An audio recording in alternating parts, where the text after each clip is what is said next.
किसी किताब पर एकदम बोलना चालू कर देना। अभी अभी मुझे ये किताबें मिली और मुझसे कहा गया कि आप इन पर बोलें, तो बड़ा मुश्किल से काम है। मैं सिर्फ एक बात जानता हूँ, अभी मैंने पढ़ी नहीं है ये किताबें, लेकिन माला जी का गजलों को एक आध कविता भी मैंने सुनी है। आप जब तक उनके मुंह से उनके गजल नहीं सुन लेते तब तक आपको बिल्कुल आनंद नहीं आएगा।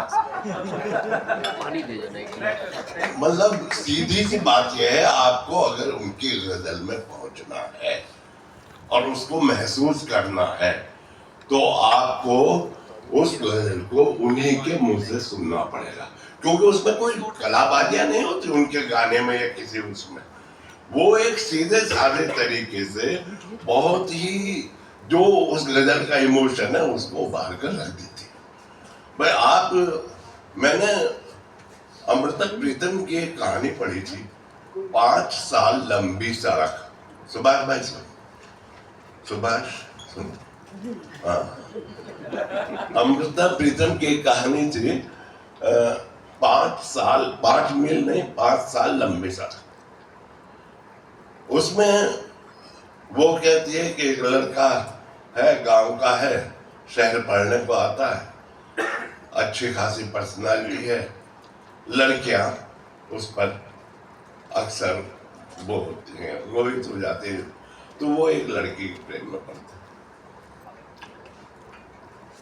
वो कुछ समय बाद उससे पल्ला झाड़ने लगते हैं साहब, और खैर उसे छोड़ देते हैं।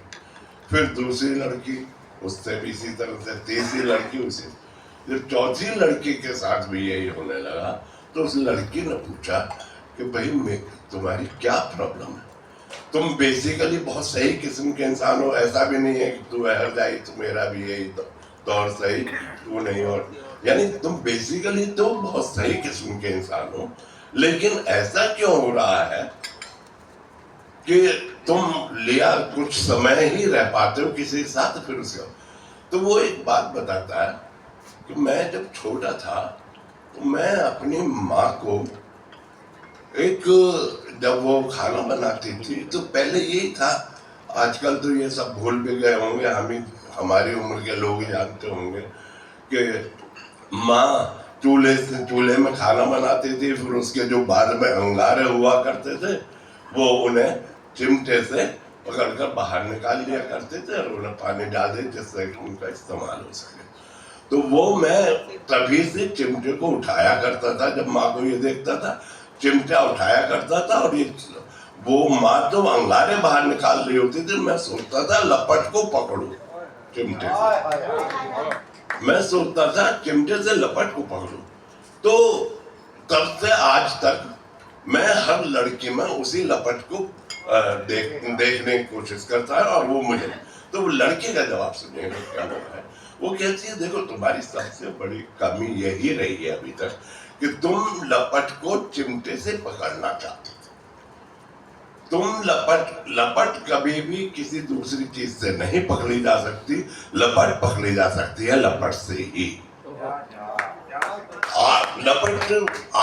लपट जो है लपट में ही मिलेगी, पकड़ी वो बल्कि पकड़ी भी नहीं जाएगी, लपट से ही पकड़ी जा सकती है।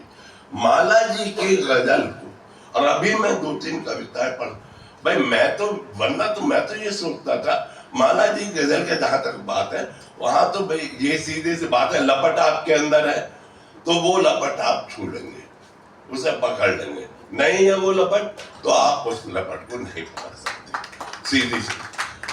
हाँ, जब सुनेंगे तब मजबूरी है आपकी, क्योंकि सुनने के बाद तो फिर वो होश में रहने ही नहीं देती वो तो चीज तो।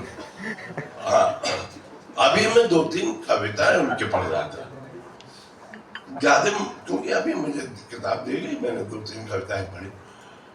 भाई मुझे तो ये लगता था कि जब तक कोई कविता, गजल या कोई भी कहानी हो आपको डिस्टर्ब ना कर दे, तब तक वो कुछ बड़ी कहानी नहीं बनती, बड़ी कविता नहीं बनती, बड़ी गजल नहीं बनती। लेकिन माला जी की कविताएं आपको कहीं भी डिस्टर्ब नहीं करती, बड़े आराम से आपके साथ चलती है और आपको बिल्कुल ऐसा ऐसा लगता है जैसे आपकी अपनी ही कविता है।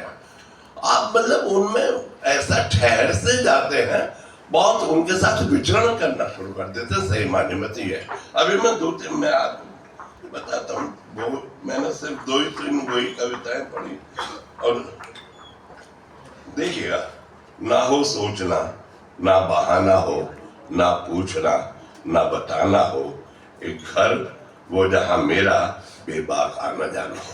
बहुत आराम से एक चीज, न तारीख ढूंढनी हो, न वक्त देखना हो, खास दिन का बहाना, न रस्म निभाना हो, वो दर जहां न मुझको साकल खटखटाना हो। बिल्कुल जहां ये फॉर्मेलिटी कहीं, यानी एक ऐसा जहान जहां पर की कोई फॉर्मेलिटी नाम की चीज नहीं। एक शख्स हूबहू हो जो जब भी रूबरू हो, ना कोई भी हो चिलमन, ना कुछ भी दरमियान हो, मैं उसका आईना तो वो मेरा आईना हो।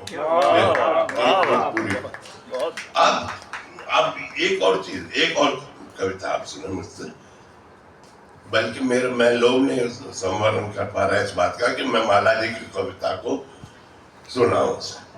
कुछ बात करो, बात से ही बात बन जाएगी। यहां से शुरुआत, कुछ बात करो, बात से ही बात बन जाएगी। खोई हुई वो यादें, सोई सी तमन्ना, दबी हुई वो ख्वाहिश, फिर दहलीज खटखटाएगी। कुछ बात करो, बात से ही बात बन जाएगी। अलसाए से दिन, वो रुकी सी फिजाएं, घुटी घुटी सी घटाएं, फिर खुल के बरस जाएंगी। कुछ बात करो, बात से ही बात बन जाएगी। एक बेतुकी सी कविता, वो आवारा सा काफिया, अधूरी वो कहानी फिर लबों पर लहराएगी। कुछ बात करो, बात से। अब एक, बल्कि मुझे लग रहा है ज्यादा समय जो और कविता आपसे मैं पढ़ना चाह रहा था, लेकिन तो मैं आपको गजलों के बारे में मैंने आपको पहले ही बताया, और मेरे ख्याल से जहां तक, और क्योंकि वो आयोजन इतना भव्य था, वैसे सही माने में मैंने पहली बार ऐसा देखा कि जहां इतनी सारी किताबों का वो हुआ हो और किसी भी किताब के साथ न्याय नहीं हुआ हो, क्योंकि इतनी जल्दी में किसी भी किताब के बारे में अच्छी तरह से नहीं बोला जा सकता। उस दिन बोले गए सब कुछ, उन्होंने अपनी पूरी कोशिश करी बोलने वालों ने, लेकिन पूरी तरह से इसलिए नहीं बोल पाए कि वक्त बहुत कम था। इतनी सारी 7-8 किताबें थी जिनका कि विमोचन हुआ था। गुलशन जी के बारे में तो कुछ कहना ही बेकार है भाई, अपने आप में एक और हमारी उर्वशी जी की कविताओं का हिस्ट्रियोनिक्स जो है, जो ड्रामा है उनके अंदर, वो अपने आप में गजब है, इसमें तो कोई शक है। यानी ये तो आप भी कहेंगे इस बात को, आप जब सुनते हो उनकी कविताएं तो उसमें वो लगता ही नहीं वो कविता, वो ड्रामा ही बना देती है वो उसे जिस तरह से पेश करती है। तो मैं समझता हूँ, हाँ आलोक भाई के लिए इसलिए क्योंकि वो मैं सुनता ही रहा हूँ इनसे तो यूं हुआ यूं के, तो शुक्रिया बहुत बहुत।